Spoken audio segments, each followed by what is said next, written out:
Hi అండి. మా వీధిలో అయితే వినాయక చవితి సంబరాలు మొదలైపోయాయి.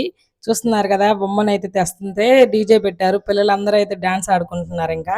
పిల్లలకి ఇదొక సరదా గదా! వినాయక చవితి వస్తే డీజే పెడతారు. బాగా ఆడుకుందాము అనిపిచ్చిద్ది గదా! మన కాలంలో అయితే డీజే లేదులెండి. ఇప్పుడైతే డీజే ఉంది గదా! ఇంతవరకు నేను డీజే నిమజ్జనం అప్పుడే చూసాను. ఇప్పుడు బొమ్మను తెచ్చేటప్పుడు కూడా డీజే పెట్టుకుంటూ తెస్తున్నారు.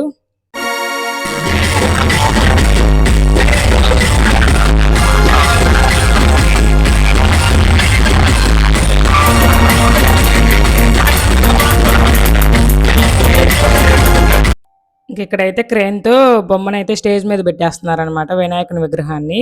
మా మామూలుగా అయితే నేను ఇంతవరకు క్రేన్‌తో ఎత్తేది ఎప్పుడు చూడలేదండి. మా ఊర్లల్లో అయితే మనుషులే దించుతారు. మనుషులే పైకెత్తుతారనమాట. ట్రక్కులో నుంచి మనుషులందరూ కలిసి ఊర్లో యూత్ ఉంటారు కదా! వాళ్ళందరూ కలిసి అయితే స్టేజ్ మీదకి దించుతారు మెల్లిగాను. ఇక్కడైతే క్రేన్‌తో పెడుతున్నారు. సింపుల్‌గా అయిపోయిందనమాట. కష్టపడకుండాను. ఇంకా క్రేన్‌తో పెట్టారు గదా! ఇక్కడైతే ఇంకా బొమ్మనైతే స్టేజ్ మీద పెట్టేశారు. టపాకాయలు పేలుతున్నారు చూడండి. మన వీడియోస్ నచ్చితే లైక్ చేసి మన ఛానెల్‌ని సబ్స్క్రైబ్ చేయండి. Bye bye.